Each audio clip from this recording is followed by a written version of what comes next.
सबसे पहले कि इन लास्ट 35 डेज में हमें कैसे प्रिपरेशन करनी चाहिए प्रीलिम्स की, उसके बारे में हम लोग बात करेंगे। तो फ्रेंड्स, सबसे पहली जो सबसे इम्पोर्टेंट चीज़ है वो है कि एग्जाम में आपको जो सबसे ज़्यादा काम आने वाला है वो है आपके बेसिक्स कैसे हैं। Conceptual clarity is very important in the exam. तो आप जो मेन आपके बेसिक सिलेबस हैं, जैसे कि हिस्ट्री है, आपका ज्योग्राफी है, आपका पॉलिटी है और आपका इकोनॉमिक्स है, एनवायरनमेंट है, ये हमारे बेसिक सिलेबस हैं। हमारे पास इनका रिसोर्स रहता है, मटेरियल रहता है, हमारे पास बुक्स, स्टैंडर्ड बुक्स रहती हैं। तो वी हैव समथिंग कि हम इसको अच्छे से और ज़्यादा अच्छे से प्रिपेयर कर सकते हैं। तो सबसे पहले आपकी ये चीज़ें अच्छे से क्लियर होनी चाहिए, कंसेप्चुअल क्लैरिटी होनी चाहिए। और दूसरी जो चीज़ है इम्पोर्टेंट वो है करंट अफेयर्स। उसको कैसे टैकल करें वो भी एक बहुत जो है मतलब एस्पायरेंट्स के मन में रहता है कि how to tackle with current affairs in the prelims exam. तो उसके बारे में भी हम बात करेंगे। तो सबसे पहले इम्पोर्टेंट चीज़ है कि आप अपने बेसिक्स को बार बार रिवाइज करें। History, geography, polity, economics, environment, इनको आप बार बार रिवाइज करें। इनसे जो कोई क्वेश्चंस आएंगे वो आपके क्वेश्चंस, आप कोशिश करें कि वो क्वेश्चंस गलत ना हो। और आपको थोड़ी थोड़ी ब्रॉड स्ट्रेटजी मैं हर सब्जेक्ट के लिए बता देता हूँ। फर्स्ट ऑफ ऑल हिस्ट्री के लिए आप मॉडर्न जो हिस्ट्री है उसके लिए आप स्पेक्ट्रम से कर सकते हैं।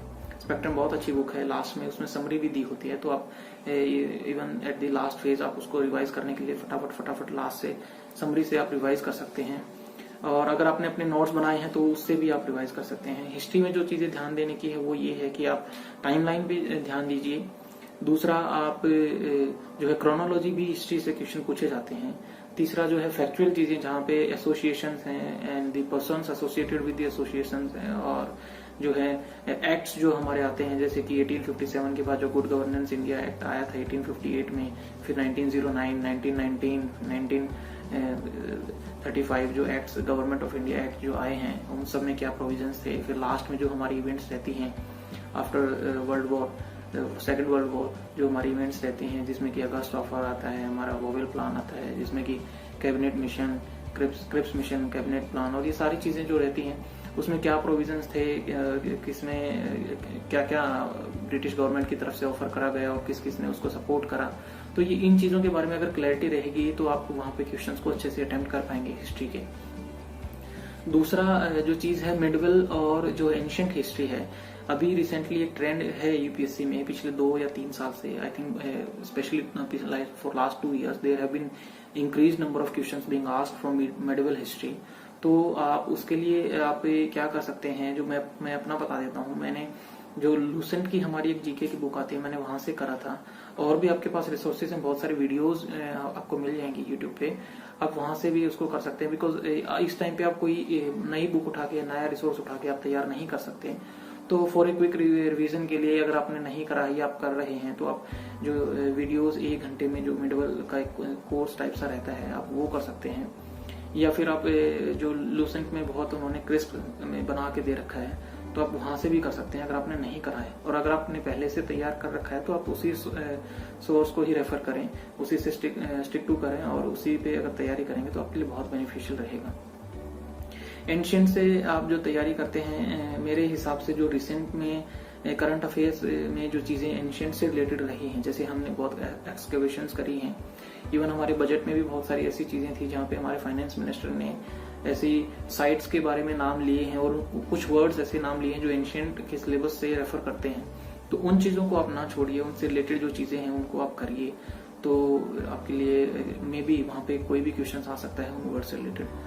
और तो ये रहा हिस्ट्री का। अभी ज्योग्राफी के लिए हम लोग क्या करते हैं कि ज्योग्राफी के लिए सबसे पहले जो हमारे पास मटेरियल रहता है 11th-12th की एनसीईआरटीज, आप उसको छोड़ के मत जाइए, बहुत इंपॉर्टेंट है वो। एक एक वर्ड को आप कर लीजिए, बिकॉज बहुत ज्यादा भी नहीं है, लेकिन चैप्टर वाइज आप करिए।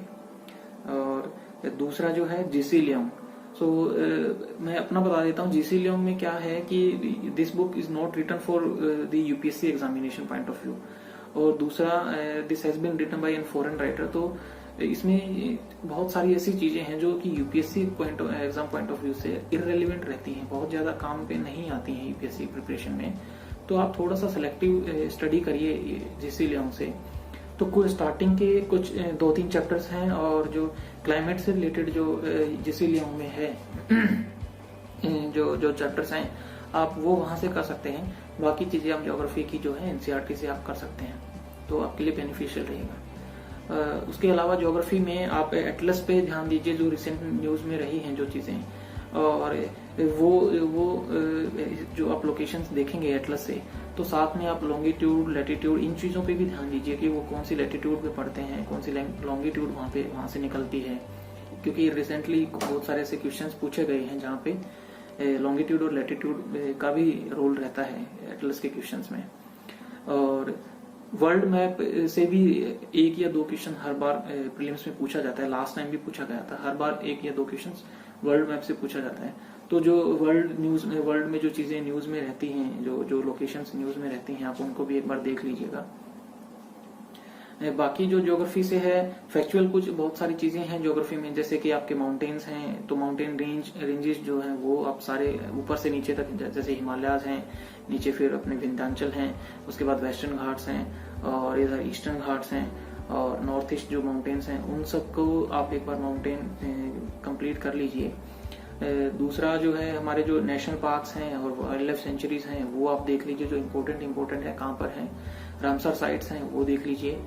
उसके अलावा जो हमारे पास इम्पोर्टेंट रहता है कि इंडिया में जो स्टेटस रहता है फॉरेस्ट का, हम कहाँ पे बढ़ा है, कहाँ पे घटा है, कौन सी ऐसी चीजें हैं, तो उसको आप इग्नोर करके मत जाइए। तो ये आप ऐसे इस तरीके से इन चीजों को अगर करेंगे तो ज्योग्राफी से रिलेटेड क्वेश्चंस मोस्ट प्रोबेबली आप वहाँ पे सॉल्व कर लेंगे। थर्ड थिंग इज पॉलिटी के लिए मुझे लगता है कि Laxmikanth for prelims, Laxmikanth is comprehensive, आप उसको बार बार रिवाइज करिए, आप उसको बार बार तैयार करिए, तो पॉलिटिक्स से रिलेटेड क्वेश्चंस आप वहाँ पे इजिली सॉल्व कर पाएंगे अगर आपने अच्छे से लक्ष्मीकांत को पढ़ा है और आपकी कंसेप्चुअल क्लैरिटी है। तो I think you will be able to solve the polity questions very easily there. The thing for polity is revise more and more. तो बहुत सारी चीजें ऐसी हैं जब आप पॉलिटी के चैप्टर्स पढ़ते हैं आपको लगता है कि you have completely done the complete chapter in very good manner, but जैसे ही पार्लियामेंट से रिलेटेड कोई ऐसे क्वेश्चंस आते हैं तो आपको पार्लियामेंट से रिलेटेड क्वेश्चंस आते हैं, लेकिन आप पार्लियामेंट से रिलेटेड वो चीजें नहीं आप कर पाते हैं जो कि बहुत इंपॉर्टेंट रहती हैं, या कुछ ऐसी फैक्चुअल चीजें वहां पे पूछ ली जाती हैं जो आपने ध्यान नहीं दिया होता है, तो आपको उसी टाइम पे पता चलता है कि ये तो मैंने देखा ही नहीं। तो ऐसा रहता है पॉलिटी में। तो प्रीलिम्स के लिए आप फैक्चुअल चीजों के ऊपर ध्यान दीजिए, फैक्चुअल चीजों को थोड़ा ज्यादा फोकस करिए। और फोर्थ जो हमारा सब्जेक्ट रहता है वो है इकोनॉमिक्स का। तो इकोनॉमिक्स में फ्रेंड्स जो मैं आपको अपना एक्सपीरियंस से बताना चाहता हूँ वो ये है that economics questions will be more conceptual based, so they are not going to ask any specific factual thing from economics. They will ask some conceptual clarity, whether you have any clarity about the concepts of economics. Like they will ask you that RBI has decreased the repo rate in recent times, so what it will achieve. So इससे हमारी money supply बढ़ जाएगी, इससे हमारी economic growth बढ़ जाएगी, या फिर इससे बैंक्स के पास बहुत ज्यादा पैसा हो जाएगा, तो क्या इससे होने के चांसेस रहेंगे। तो इस तरह के रिलेटेड इस तरह से जो क्वेश्चंस इकोनॉमिक्स से जनरली रहते हैं, तो इकोनॉमिक्स की भी मैं यही बोलूंगा आपको कि जो हमारे बेसिक्स रहते हैं इकोनॉमिक्स के, कि किसी कोई भी जो हमारा एक मूव रहता है बाय गवर्नमेंट और बाय आरबीआई, तो वो what is the main objective, what they want to achieve with that policy, तो उस पे आप थोड़ा सा फोकस करिए कि ये क्या अचीव करना चाहती है सरकार, इसका क्या ऑब्जेक्टिव है। अगर वैसे करेंगे तो इकोनॉमिक्स के क्वेश्चंस भी आप इजीली वहां पे अटेम्प्ट कर पाएंगे। Fifth thing is environment. Environment के लिए हमारे पास जो रिसोर्स रहता है वो जनरली शंकर आईएएस की बुक आती है एनवायरनमेंट की, और इसके अलावा हमारे पास कोई कॉम्प्रिहेंसिव मटेरियल नहीं रहता है एनवायरनमेंट के लिए। But most of the questions from environment will be from current affairs, जो रिसेंटली करंट में न्यूज रही है वहीं से क्वेश्चंस आते हैं। और एनवायरनमेंट से जो क्वेश्चंस रहते हैं जनरली मैंने ये देखा है कि जो अभी करंट में जो बहुत ऐसी न्यूज रहती हैं एनवायरनमेंट से रिलेटेड, जैसे कि climate change is one thing, second thing is global warming जो है अपना वो, और अभी जो है फॉरेस्ट फायर्स बहुत चल रही हैं वो चीजें, और फोर्थ जो है जैसे एनवायरनमेंट में लास्ट टाइम पूछा था कि एग्रीकल्चर वगैरह में जो हम पेस्टिसाइड्स का यूज करते हैं वो क्वेश्चन आया था, तो सॉलिड वेस्ट मैनेजमेंट कैसे, और जैसे रिवर्स में जो पोल्यूशन वगैरह हम लोग अभी चल रहा है, तो माइनिंग से रिलेटेड, तो ये सारी चीजें एनवायरनमेंट में आती हैं। तो जो रिसेंटली जो करंट में न्यूज में रहता है उसी से क्वेश्चन पूछने के ज्यादा चांसेस रहते हैं। तो आप बेसिक एनवायरनमेंट के सिलेबस के साथ साथ इन चीजों को भी ध्यान में रखकर एनवायरनमेंट की तैयारी करिए। उसके बाद जो है फ्रेंड्स वो है science and tech. For science and tech material जो हमारा रहता है जनरली हम जो रेफर करते हैं वो एनसीईआरटीज होती हैं अप टू 10th क्लास। लेकिन साइंस एंड टेक से जो रिलेटेड क्वेश्चन पूछे जाते हैं वो अभी पिछले कुछ सालों से यूपीएससी ने नहीं पूछा है कि आपको वो डायरेक्ट आपको 10th क्लास के एनसीईआरटी से कुछ ऐसा मिल जाए, बट यू नेवर नो। आप प्रिपेयर करके जाइए तो 10th क्लास तक के एनसीईआरटीज आप देख सकते हैं, वो इजी रहती हैं, आप इजीली उसको अंडरस्टैंड भी कर पाएंगे। और करंट अफेयर से रिलेटेड ही क्वेश्चन आएंगे अगर साइंस एंड टेक से रिलेटेड क्वेश्चन आते हैं। मोस्टली यही रहता है कि करंट बेस्ड ही क्वेश्चन रहते हैं। तो आप जो साइंस एंड टेक से रिलेटेड चीजें अभी पिछले 1 से 1.5 साल से न्यूज में रही हैं, आप उस पर थोड़ा ज्यादा फोकस करिए। करंट अफेयर्स जो हमारा मेनली रहता है वो हम कैसे प्रिपेयर करें, इस पे हम एक थोड़ी सी बात कर लेते हैं। तो करंट अफेयर्स को हम कैसे कर सकते हैं फ्रेंड्स, कोई भी मंथली मैगजीन अपने बहुत सारे कोचिंग इंस्टीट्यूट्स प्रोवाइड कर देते हैं। They already compile all the current affairs for the past month, और वो आपको प्रोवाइड कर देते हैं, तो आप वहां से कर सकते हैं। या फिर जो अगर आपने खुद के हैंड रिटन नोट्स बना रखे हैं तो आप उसी को रेफर करिए, क्योंकि जो चीजें आपने बनाई हैं वो आपको ज्यादा टाइम तक आपके माइंड में रहती हैं, आप इजिली उनको रिकलेक्ट कर पाते हैं एग्जाम में, और वो रिवीजन भी आप उनका बहुत अच्छे से कर पाएंगे, इजिली आप उन चीजों को रिवाइज कर पाएंगे। तो अगर आपने अपने हैंड रिटन नोट्स हैं तो आप उन्हीं को रेफर करिए, और अगर नहीं करा है तो आप मंथली जो मैगजीन्स आती हैं करंट अफेयर्स की वो भी आप रेफर कर सकते हैं। और अगर अभी तक आपने कुछ, अगर आपका करंट अफेयर्स छूटा हुआ है तो आई वुड रिकमेंड कि आप अभी कोई भी मंथली मैगजीन वगैरह उठा के ना पढ़िए, क्योंकि इट में टेक अराउंड 2 to 3 days और 3 to 4 days for completing 1 monthly magazine for current affairs thoroughly. तो उसमें you can not spare 3 to 4 days at this point of time. तो रादर आई वुड रिकमेंड कि आप कोई पिछले मंथली ऐसा कोई वीडियो देख लीजिए, उसको थोड़ा स्पीड इंक्रीज करके देख लीजिए, तो अब कम टाइम में वो चीजें आपके आंखों के आगे से एक बार निकल जाएंगी। तो maybe you will be able to attempt the questions from those current affairs if asked in the paper. तो ये चीजें हैं जो हम जनरली ध्यान देते हैं हमारे प्रीलिम्स की तैयारी में। अब हम बात कर लेते हैं कि कितने क्वेश्चंस हम लोगों को अटेम्प्ट करने चाहिए, क्या सेफ जोन रहती है। तो friends, there is no hard and fast rule in the UPSC examination की कितने क्वेश्चंस आपके लिए सही रहेंगे। पर्सन टू पर्सन डिपेंड करता है, बहुत सारे फैक्टर्स होते हैं कि आपकी एक्यूरेसी कितनी है, आपकी स्पीड कितनी रहती है। और तो इसके लिए आई वुड रिकमेंड कि आप मॉक टेस्ट दीजिए। मॉक टेस्ट में आप देख लीजिए कि आपकी एक्यूरेसी कितनी रहती है।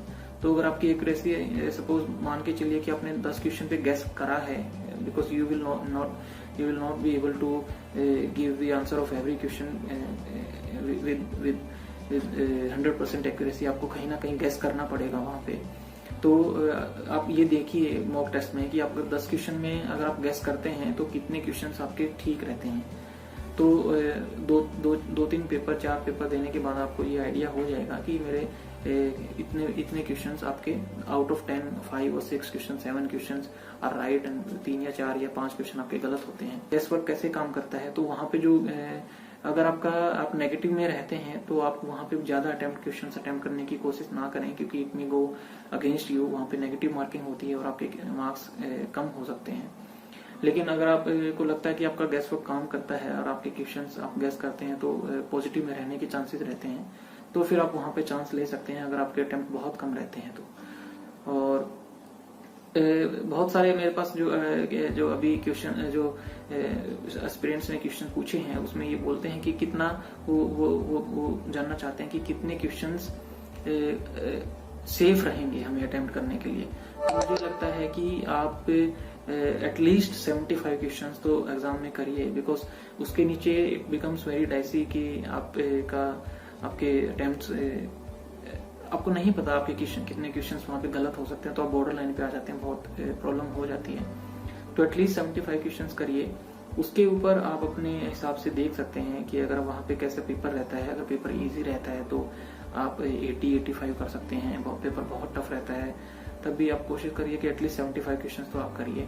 और बाकी मॉक टेस्ट देखिए आपको you will get a fair idea कि कितने क्वेश्चंस आपके लिए ठीक रहेंगे। और थर्ड थिंग जो हम बात करेंगे वो है जनरल इंस्ट्रक्शंस क्या है, अभी लास्ट 35 डेज में हमें किन चीज़ों पे ध्यान देना है या फिर किन चीज़ों को अवॉइड करना है। तो फ्रेंड्स इस पीरियड में आपको लास्ट 35 डेज में जो सबसे पहले काम करना है वो ये है कि आपको अपने मेंटल स्ट्रेंथ को बना के रखना है। ये बहुत प्रेशर का टाइम होता है, आपके ऊपर बहुत इमेंस प्रेशर होता है। देयर इज इतना वास्ट सिलेबस रहता है यूपीएससी का, और जैसे जैसे एग्जाम नजदीक आता है नर्वसनेस इंक्रीज होती है और आपका मोरल डाउन होता है। बहुत बार कॉन्फिडेंस लो हो जाता है कि मेरे से नहीं होगा इस टाइम पे, या मेरा करंट अफेयर्स तो अभी बहुत सारा बाकी है, या मेरा रिवीजन नहीं हुआ अभी तक, इस तरह के थॉट्स आते हैं।